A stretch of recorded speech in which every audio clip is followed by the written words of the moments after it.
Welcome all of you to this series of analogue electronics. और आज हम start कर रहे हैं एनालॉग इलेक्ट्रॉनिक्स का मॉड्यूल 1, जिसको हमने 4 पार्ट में डिवाइड किया है।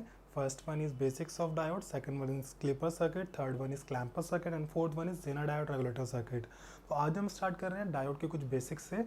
डायोड के बेसिक्स हमें इसलिए पता होने चाहिए क्योंकि वो क्लिपर और क्लैंपर सर्किट को पढ़ने के लिए हमें बहुत हेल्प करेंगे। तो बेसिक्स को हम अच्छे से स्टडी करेंगे डायोड के, देन क्लिपर सर्किट पे हम आएंगे।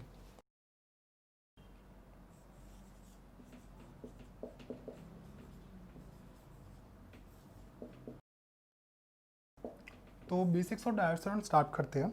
देखिए, जो डायोड होगा हमारा वो दो रीज़न में काम करता है। जो नॉर्मल डायोड है वो दो रीज़न में काम करता है। One is forward bias, second one is reverse bias.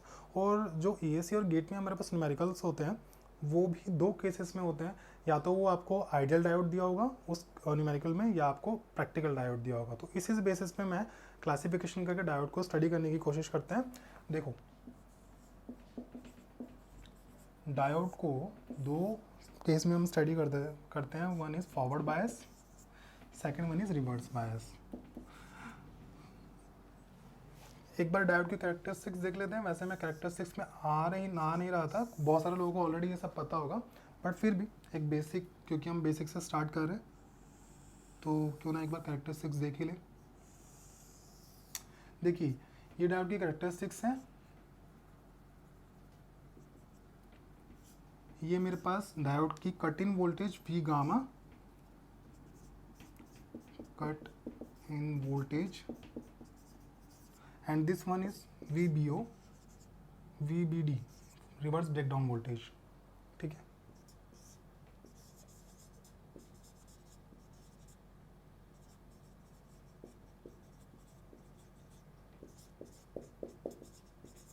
ठीक है।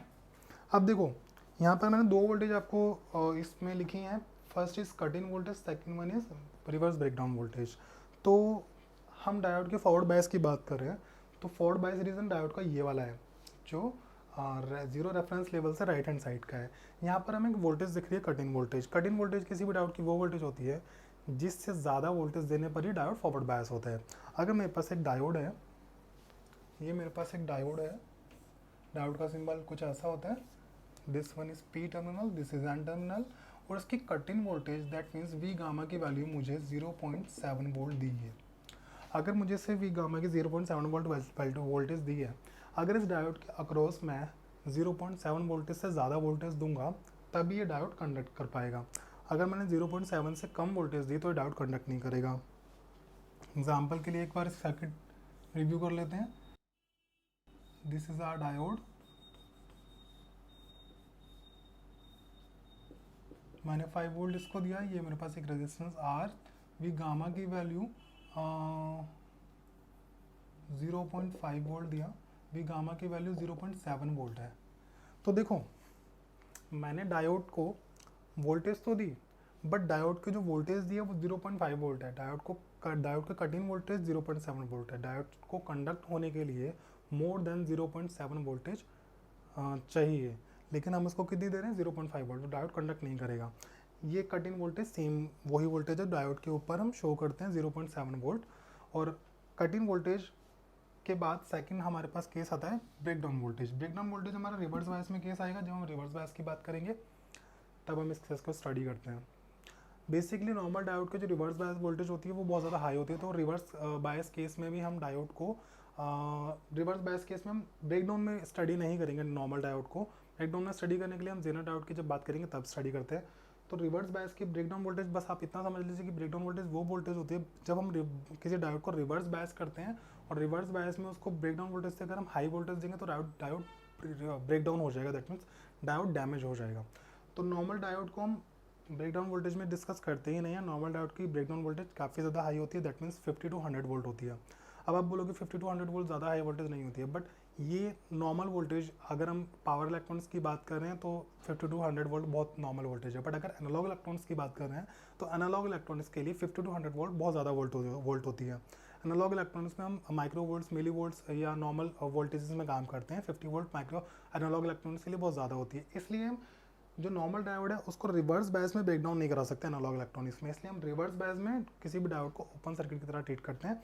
अभी आगे आपको पता लगेगा जैसे कि मैं आपको बताऊं, अभी हम कट इन वोल्टेज की हमने बात की, ये कट इन वोल्टेज है, अगर इसको ज़्यादा कट इन वोल्टेज से ज़्यादा वोल्टेज मिलेगी तभी ये ऑन होगा। अगर हम देखें कोई भी डायोड है, मैंने आपको बताया डायोड के दो टर्मिनल होते हैं, पी और एन, और अगर हम डायोड को आइडेंटिफाई करना है कि वो फॉरवर्ड बायस है कि रिवर्स बायस है, पी एन, तो हम एक कन्वेंशन फॉलो करेंगे थ्रू आउट द कोर्स, हमारा कन्वेंशन सेम रहेगा। अगर पी के पास हायर पोटेंशियल है और एन के पास लोअर पोटेंशियल है, तो ऑलवेज जो डायोड होगा वो फॉरवर्ड बायस होगा, ठीक है। अगर पी के पास हायर पोटेंशियल है, एन के पास लोअर पोटेंशियल है, तो जो डायोड होगा वो फॉरवर्ड बायस होगा। एग्जांपल के लिए अगर मैं इसकी वोल्टेज इस सर्किट में 5 वोल्ट दूं और मैं देखूं जो मेरा पी टर्मिनल है डायोड का, this one P, this is N, P terminal connected है पॉजिटिव 5 वोल्ट से, एन टर्मिनल कनेक्टेड है नेगेटिव 5 वोल्ट से। दैट मीन्स पी के पास हायर पोटेंशियल है, पी के पास हायर पोटेंशियल है, एन के पास लोअर पोटेंशियल है, डायोड मेरा फॉरवर्ड बायस होगा और ये डायोड कंडक्ट कर जाएगा। डायोड के अंदर, डायोड के थ्रू एक डायोड करंट फ्लो होगा और डायोड को हम रिप्लेस करेंगे उसके इक्विवेलेंट सर्किट से। इक्विवेलेंट सर्किट मैं यहाँ पर आपको बताऊंगा। अगर हम इसका वाइस वर्सा करें, पी की जगह अगर पी के पास लोअर पोटेंशियल हो और एन के पास हायर पोटेंशियल हो, तो हमारा जो डायोड है वो रिवर्स बायस होगा।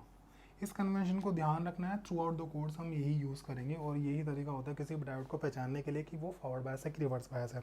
अब अगर हम देखें, यहाँ पर हम बात कर रहे थे डायोड के फॉरवर्ड बायस की, तो फॉरवर्ड बायस में हमारे पास दो केस हो सकते हैं, one is ideal diode, second one is practical diode. दोनों ही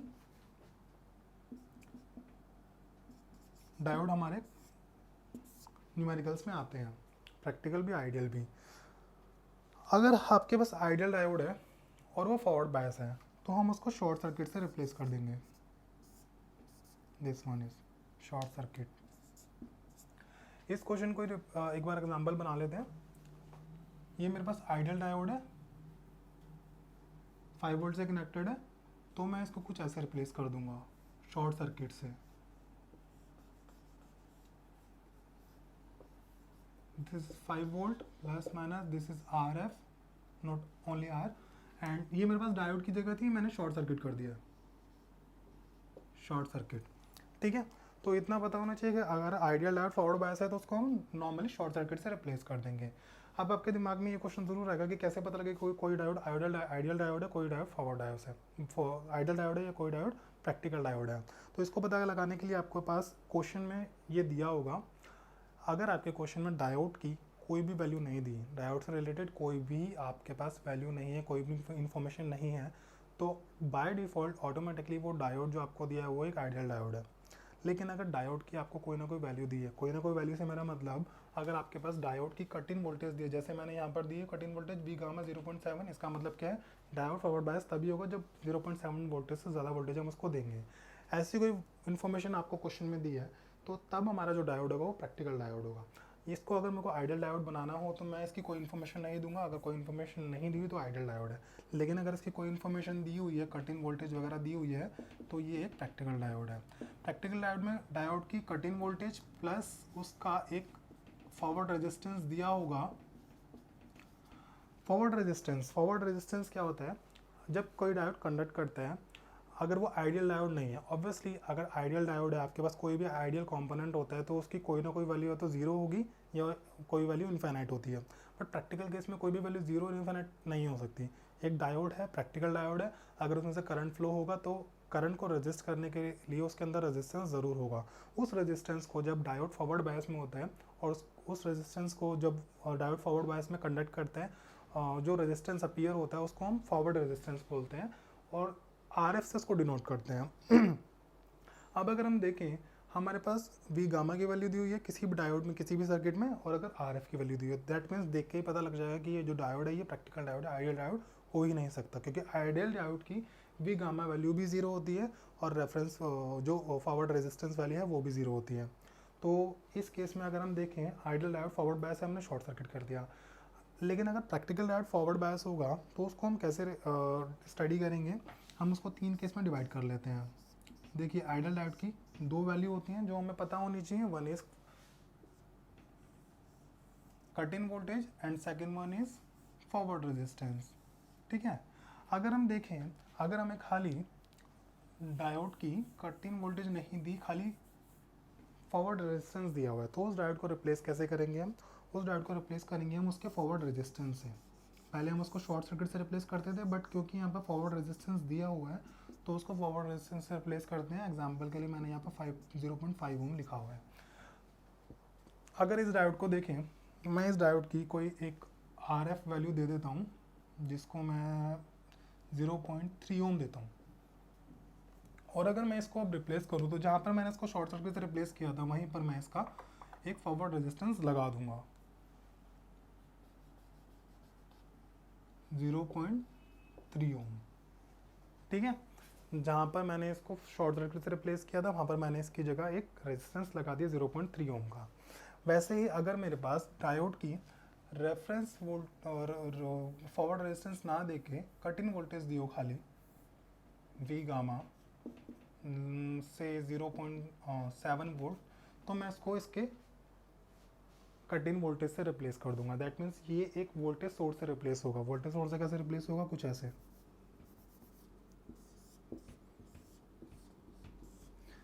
मेरे पास वोल्टेज सोर्स की वैल्यू कितनी है? 0.7 वोल्ट। ठीक है। थर्ड वन इज, अगर मेरे पास इसकी कट इन वोल्टेज और RF दोनों की वैल्यू दी हो तो दोनों से रिप्लेस हो जाएगा। पहले RF आ जाएगा, देन इसकी कट इन वोल्टेज आ जाएगी 0.7 ओम, 0.7 वोल्ट, RF 0.7 वोल्ट। ठीक है, मैं ऐसे इसको रिप्लेस कर दूंगा इसकी कट इन वोल्टेज से। अगर आपको ये नहीं दिख रहा तो मैं यहाँ पर दोबारा लिख देता हूँ। अगर मेरे को प्रैक्टिकल डायोड को RF और वी गामा दोनों की वैल्यू दी हो तो उसको कुछ ऐसे रिप्लेस करेंगे। यहाँ पर RF आ जाएगा और यहाँ पर वी गामा आ जाएगा, जिसकी वैल्यू 0.7 वोल्ट है, RF की वैल्यू 0.5 ओम है। ठीक है, और उसकी जो वैल्यू होगी, पोलैरिटी होगी, वो कुछ इस तरीके से होगी। एग्जाम्पल के लिए अगर मेरे पास यहाँ पे RF दिया है, मेरे पास वी गामा की वैल्यू भी दी होती, वी गामा की वैल्यू मैं ले लेता हूँ 0.5 वोल्ट, तो मैं इसको कैसे रिप्लेस करूँगा? ये मेरे पास इसका फॉरवर्ड रेजिस्टेंस तो आ गया, साथ में मेरे को इसकी कट इन वोल्टेज को भी लगाना है कुछ इस तरीके से। लगा दी, वैल्यू क्या है? 0.5 वोल्ट, कुछ ऐसे। ठीक है, अब हम ये देखते हैं कि जैसे मैंने इसको कट इन वोल्टेज को रिप्लेस किया एक वोल्टेज सोर्स से, तो उस वोल्टेज सोर्स की पोलैरिटी मैंने कैसे रखी है? प्लस इधर रखा है, माइनस इधर रखा है। तो ये पोलैरिटी हम कैसे डिसाइड करेंगे? अगर किसी प्रैक्टिकल डायोड की कट इन वोल्टेज दी हुई है और उसको आपको इक्विवेलेंट सर्किट बनाना है, दैट मीन्स उसको आपको रिप्लेस करना है उसकी ही कट इन वोल्टेज से, तो उसकी कट इन वोल्टेज की पोलैरिटी क्या होगी ये डिसाइड करने के लिए एक रूल है। ये रूल हम देखते हैं। ये रूल क्या है? ये मेरे पास डायोड है, ये मेरे पास पी टर्मिनल है डायोड का, ये एन टर्मिनल है, इसकी कट इन वोल्टेज 0.5 वोल्ट मेरे को दी हुई है। ठीक है, अब देखो, जहाँ पर मेरा पी टर्मिनल है वहाँ पर मैं पॉजिटिव लेता हूँ, जहाँ पर एन टर्मिनल है वहाँ पर मैं नेगेटिव लेता हूँ। तो अगर मैं इसको इसकी कट इन वोल्टेज से रिप्लेस करूँगा तो कुछ ऐसे करूँगा, जहाँ पर पी है मैंने वहाँ पर पॉजिटिव लिया, जहाँ पर एन है मैंने वहाँ पर नेगेटिव लिया। वोल्टेज की मैग्नीट्यूड कितना है? 0.5 वोल्ट। ये मैंने ऐसे इसको रिप्लेस कर दिया।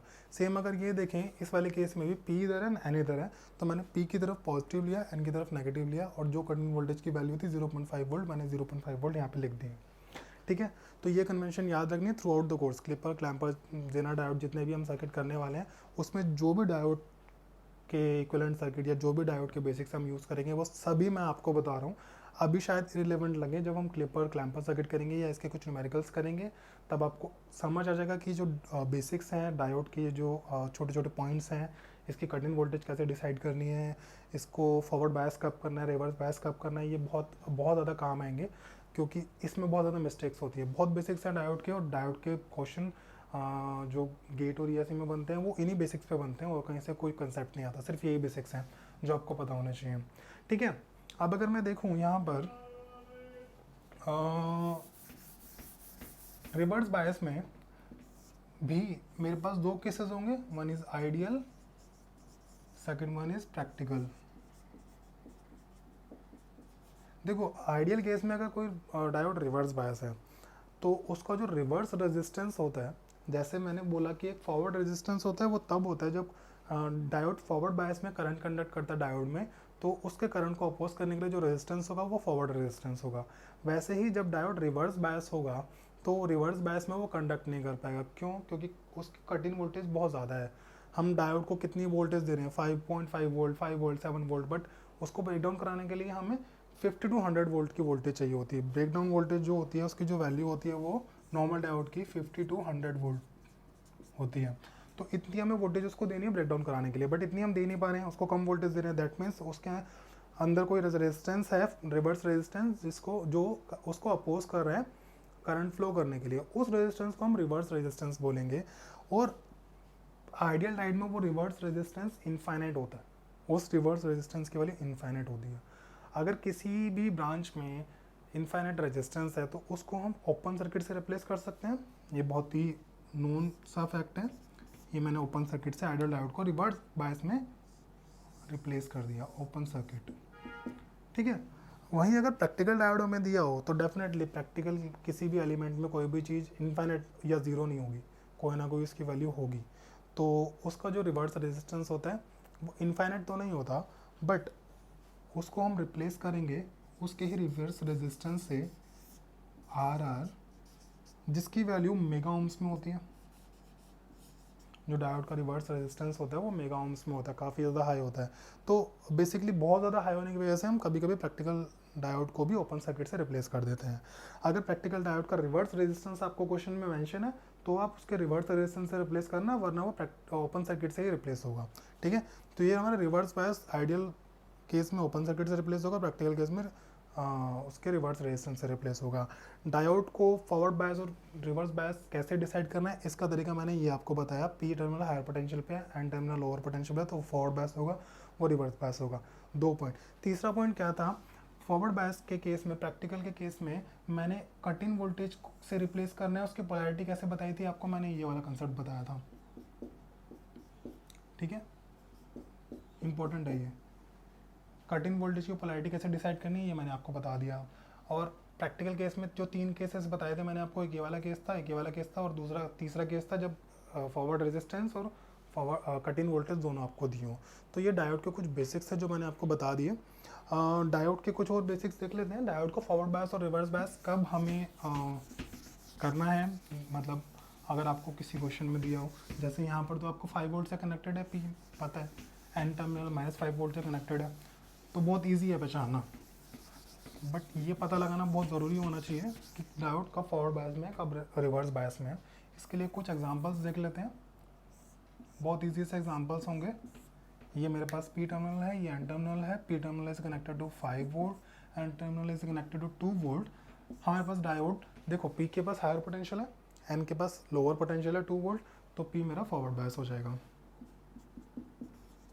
सेम अगर मैं देखूँ दूसरा केस जिसमें मेरे पास P के पास 3 वोल्ट, N के पास 5 वोल्ट, इस केस में देखो P के पास लोअर पोटेंशियल है, N के पास हायर पोटेंशियल है, तो मेरा रिवर्स बायस हो जाएगा। इस केस के लिए बता रहा हूँ मैं, ये जो मैंने लिखा हुआ है ना, ये चारों केस, इस केस के प्रैक्टिकल इम्पोर्टेंस बता रहा हूँ। अगर हम देखें यहाँ पर मेरा डायोड है, this is P, this is N, P के पास 5, N के पास -2 वोल्ट, 5 वोल्ट, तब ये फॉरवर्ड बायस होगा। क्यों? P के पास हायर पोटेंशियल है, नेगेटिव लोअर पोटेंशियल होता है।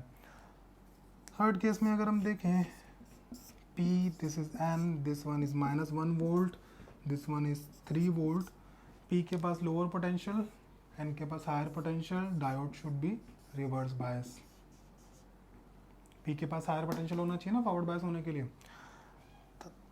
एक और केस देखते हैं जहाँ पर हमारे पास P के पास -5 वोल्ट, N के पास -3 वोल्ट। इस केस में बताएं, सबको इस केस का आंसर पता है, मैक्सिमम लोगों को पता होगा। माइनस में जितना छोटा नंबर होगा उसका मैग्नीट्यूड उतना ही ज़्यादा होगा। तो -3 एक हायर पोटेंशियल है, -5 एक लोअर पोटेंशियल है। ये P है, ये N है। बट कभी कभी, अभी तो आपको इजी लग रहा है बताना, ठीक है, -5 -3 ये रिवर्स बायस है क्योंकि N के पास हायर पोटेंशियल है, P के पास लोअर पोटेंशियल है, रिवर्स बायस लिख दिया। जब आपको न्यूमेरिकल में ये कंसेप्ट देंगे, ये कंसेप्ट दिया जाएगा कि आपको पता है पी के पास -5 है, आपको पता है एन के पास -3 है, तब भी काफ़ी सारे लोग इसमें इस कंसेप्ट में कंफ्यूज हो जाते हैं कि कैसे डिसाइड करना है कि नेगेटिव केस में डायोड फॉरवर्ड बायस और रिवर्स बायस कब होगा। इसके लिए जिन लोगों को डिफ़िकल्टी होती है, जिन लोगों को पता है, जिन लोगों ने अपना अपना कोई तरीका निकाल रखा है, वो ठीक है, वो अपने तरीका फॉलो करें। बट अगर जिन लोगों को इसमें किस केस में प्रॉब्लम होती है, उन लोगों के लिए एक तरीका बना लेते हैं। ये मेरे पास एक्स एक्सिस है, ये मेरे पास वाई एक्सिस है, मेरे पास दोनों वैल्यू नेगेटिव है, तो ये पॉजिटिव वाई एक्सिस है, इसको हटा देते हैं, पॉजिटिव वाई एक्सिस है, कुछ काम नहीं है, हम आते हैं नेगेटिव वाई एक्सिस पे। ये मेरे पास एक्स एक्सिस है,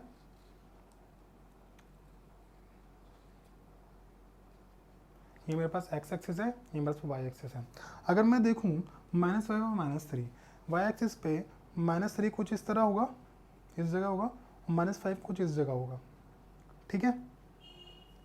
ग्राउंड से मैं इसकी हाइट देखूँ तो -5 की हाइट ये वाली है, -3 की हाइट ये वाली है। किसकी हाइट ग्राउंड से ज़्यादा बड़ी है?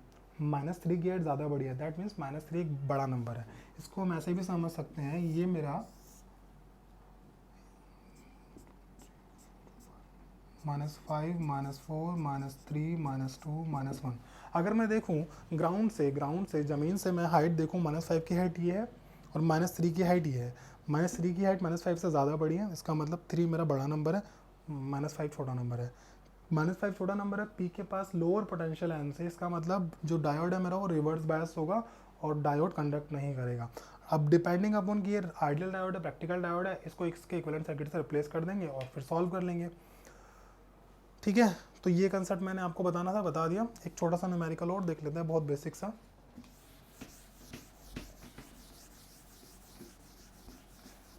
जिसमें मैं ये सारा कंसेप्ट जो है कंक्लूड कर लेता हूँ।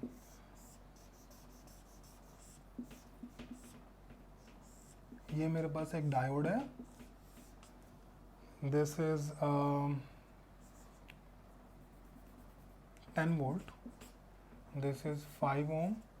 इसका gamma cut in voltage, that means V cut in voltage मैंने दिया है 0.7 वोल्ट एंड इसका फॉरवर्ड रेजिस्टेंस मैंने दिया 0.5 ओम। मुझे निकालना है आईडी। आईडी मतलब डायोड के थ्रू करंट कितना फ्लो हो रहा है। अगर मैं इसमें देखूं तो पहले तो मेरे को सबसे पहले क्या करना है, मैंने इस क्वेश्चन का कराने का मतलब था मेरे को सिग्निफिकेंट बताना है कि डायोड के इक्विवेलेंट सर्किट जो मैंने आपको बताए थे पिछली स्लाइड में, वो क्यों यूज़ करना है और कब यूज़ करना है। देखो हमें डायोड का डायोड का करंट बताना है आईडी करंट फ्लो करेगा डायोड से। तो पहले तो हम देखें कि डायोड फॉरवर्ड बायस है कि रिवर्स बायस है। ये पी टर्मिनल, ये N terminal. N terminal connected है -10 वोल्ट से, पी टर्मिनल कनेक्टेड है +10 वोल्ट से, दैट मीन्स डायोड तो फॉरवर्ड बायस होगा। अब फॉरवर्ड बायस होगा तो उसके इक्विवेलेंट सर्किट से रिप्लेस करते हैं। इक्विवेलेंट सर्किट से रिप्लेस करने के लिए हम क्या करेंगे, डायोड फॉरवर्ड बायस है, ये रेजिस्टेंस तो ऐसे कैसे लिख देते हैं 5 ओम, वोल्टेज सोर्स भी ऐसे कैसे आ जाएगा 10 वोल्ट 5 ओम। अब देखो डायोड का फॉरवर्ड रेजिस्टेंस आएगा दिस वन, फिर डायोड की कट इन वोल्टेज आएगी this one, plus minus forward resistance कितना है 0.5 ओम, कट इन वोल्टेज कितनी है 0.7 वोल्ट। अब मेरे को आईडी निकालना है, आईडी क्या होगा 10 माइनस 0.7 अपन टोटल रेजिस्टेंस कितना है 5.5 ओम, दैट मीन्स 9.3 अपॉन 5.5। ये मेरा आईडी आ गया, ठीक है। क्वेश्चन को बताने का मकसद सिर्फ इतना था कि आपको पता होना चाहिए डायोड को कब कैसे हम इसके इक्विवेलेंट सर्किट में रिप्लेस करेंगे, ठीक है। एक चीज़ और कंप्लीट कर दूँ जिसमें आपको कन्फ्यूज़न हो सकती है, वो ये होगी कि डायोड है, इसकी कट इन वोल्टेज दी हुई है वी गामा 0.5 वोल्ट एग्जाम्पल के लिए, पी टर्मिनल या एन टर्मिनल।